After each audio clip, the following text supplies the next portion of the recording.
روٹی مانگی ایک بھی دے دیتا، چلا جاتا۔ کہوں جملہ اگر آپ تک بچا، ماں آج تو دے دو، تمہارے باپ کا مال نہیں ہے، علی کی ذوالفقار کا صدقہ ہے۔ ایک نے نہ دیا، سب ایسی چلے گئے۔ رہبر کون؟ جو مستحقین کے حقوق ادا کرتا ہو، وہ رہبر۔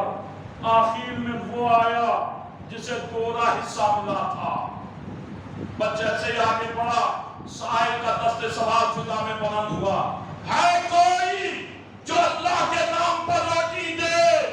ببے صاحب کا کمبر اسے روٹی دے دے، کا روٹی دسترخوان میں ہے، کمبر اسے دسترخوان دے دے، کا دسترخوان کجاوے پر ہے، کمبر اسے کجاوا دے دے، کا کجاوا ناکے پر ہے، کمبر اسے ناکا دے دے، کا ناکا قطار میں ہے، کمبر اسے قطار دے دے۔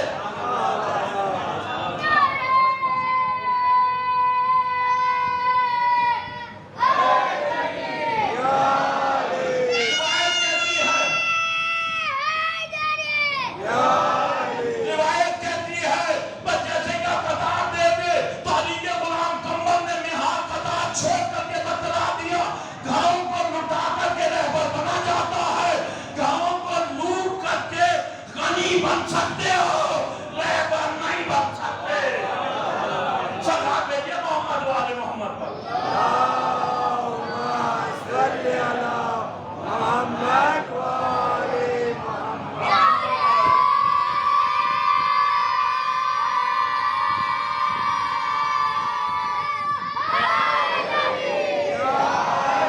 مولا ذوالفقار کو نہ دو، لیکن سیدہ ڈیوڑی پر انتظار کر رہی تھی۔ مدینے کے ہر گھر میں آج علی علی کا تذکرہ تھا۔ مولا ڈیوڑی پر داخل ہوئے تو فوراً سوال کیا، سیدہ کچھ بنایا ہے؟ کہا یا علی ہم نے سنا ہے کہ آپ کو آج گولا حصہ ملا ہے۔ کہاں ملا تھا؟ راستے میں سائل مل گیا، ہم نے وہ اللہ کی راہ میں دے دیا۔ بس جیسے کہا تو فوراً سیدہ کہتی ہیں جب آپ گھر سے گئے تھے تو ہمارے گھر میں 2 روز کا فاقہ تھا۔ عزیزو، اہل مدینہ جس روز علی کی ذوالفقار کے صدقے میں صاحب دولت بنے، اس روز بھی بنت رسول کے گھر میں فاقہ تھا۔ علی نے ذوالفقار کو آگے بڑھایا، کہا سیدہ تو اسے پاک کر دو۔ سیدہ ذوالفقار کو دھوتی جاتی تھی اور کہتی جاتی، ذوالفقار جیسے ابو الحسن کی مدد کرتی ہے، کربلا میں میرے حسین کی مدد کرے گا۔ ذوالفقار گویا ہوتی، بی بی وہ وقت تو آنے دو۔ عزیزو، آج محرم کی دوسری تاریخ ہے، یہ قیامت کی تاریخ ہے۔ حسین مدینہ چھوڑ چکے ہیں، مدینہ اجڑنے لگا ہے، صغرا انتظار کر رہی ہے۔ عزیزو، مقتل میں تو یہاں تک ہے کہ صغرا نے کہا بابا ہمیں بھی لے کر کے چلیے، اے بابا ہم آپ کے ہمراہ جائیں گے، لیکن امام نے کہا نہیں صغرا آپ نہیں جا سکتی۔ صغرا اپنی پھوپھی زینب کے قریب پہنچی، کہا بابا ہمیں لے کر کے نہیں جا رہے ہیں۔ تو فوراً جناب زینب نے کہا بھیا صغرا کو لے کر کے چلو۔ کہا نہیں صغرا نہیں جا سکتی، کہا یہ یہیں تنہا رہے گی۔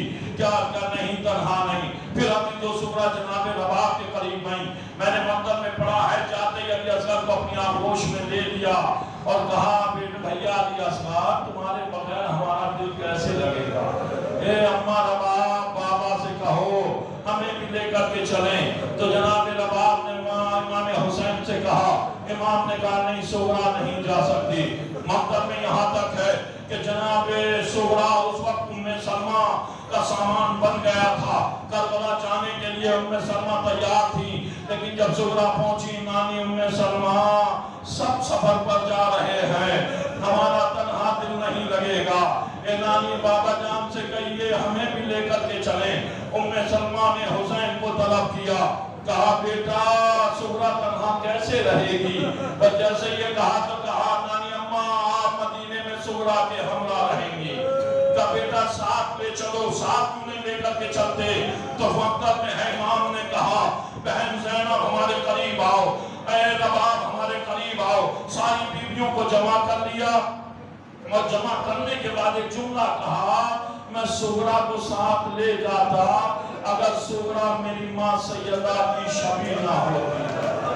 میری زبان شمع یلا کی شبیہ نہ ہوتی، اس لیے کہ بعد شہادت کربلا بیویوں کو اسیر کیا جائے گا، اور میں نہیں چاہتا کہ ماں کی شبیہ دوبارہ محلوں میں تاراج کی جائے۔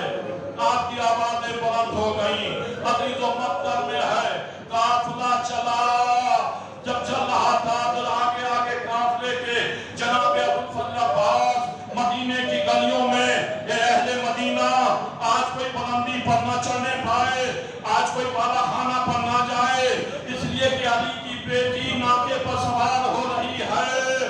قافلہ عزیزو چلنے لگا، مقتل میں ہے، آگے آگے عباس چل رہے تھے، پیچھے جناب علی اکبر تھے، درمیان میں امام حسین تھے۔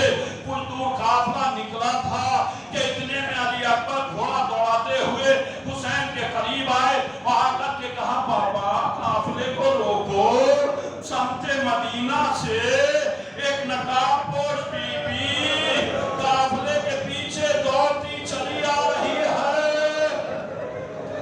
آپ کی آوازیں بلند ہو گئیں، خدا آپ کی آوازوں پر رحمت نازل کرے، کوئی غم نہ دے سوائے غم شہدائے کربلا کے۔ عزیزو یہ آنسو بخشش کا دریا ہے۔ آٹھویں امام فرماتے ہیں جو بھی ہمارے جد امجد پر گریا کرے، میری دادی اماں اس وقت تک جنت میں قدم نہیں رکھیں گی جب تک ایک ایک رونے والے کو نہ بخشوا دیں گی۔ عزیزو مقتل میں ہے، قافلہ ٹھہرایا گیا، آنے والی بیوی کا انتظار کیا گیا۔ اب جو بیوی آئی تو دیکھا صغرا چلی آ رہی ہے۔ اے بابا قافلے کے جانے سے میرا کلیجہ کھچا جا رہا ہے۔ امام نے کہا صغرا خدا حافظ، کہا بابا جا رہے ہو، میں ساتھ چلنے کے لیے نہیں آئی ہوں۔ اے بابا میں آپ سے ضد کرنے کے لیے نہیں آئی ہوں، بس آخری مرتبہ بابا مجھے علی اصغر سے ملا دو۔ علی اصغر سے مقتل میں ہے، امام نے اس ناکے کو بیٹھایا جس پر جناب رباط کی ہماری تھی، بجاتی بیٹھی، روایت کہتی ہے جناب صغرا آگے بڑھی، رباط کی آغوش سے علی اصغر کو لیا اور لینے کے بعد ایک بھری ہوئی نگاہوں سے اپنے ششمائے بھائی کو دیکھا اور ایک جملہ کہا، علی اصغر آپ بھی ہمیں چھوڑ کر کے جا رہے ہیں۔ عزیزو مقتل میں جملہ ہے کہ جیسے بہن نے بھائی سے یہ جملہ کہا، علی اصغر بہن کے سینے سے چپک گئے۔ صغرا کی آنکھوں سے اشکوں کا سیلاب جاری ہو گیا۔ صغرا روتی رہی، جب قافلے کو تاخیر ہونے لگی تو مقتل میں ہے، امام نے صغرا کی بے کسی کو دیکھا، فوراً اس ناکے کے قریب گئے جس پر جناب زینب سوار تھی۔ کہا زینب مجھ سے صغرا کی بے کسی دیکھی نہیں جاتی، اے زینب تم آگے بڑھو، صغرا کی آغوش سے علی اصغر کو لے لو، قافلے کو تاخیر ہو رہی ہے۔ ناکا بیٹھایا گیا، ہماری سے جناب زینب برآمد ہوئی، صغرا کی طرف بڑھی، لاؤ صغرا علی اصغر کو دے دو، تو صغرا نے کہا پھوپھی اماں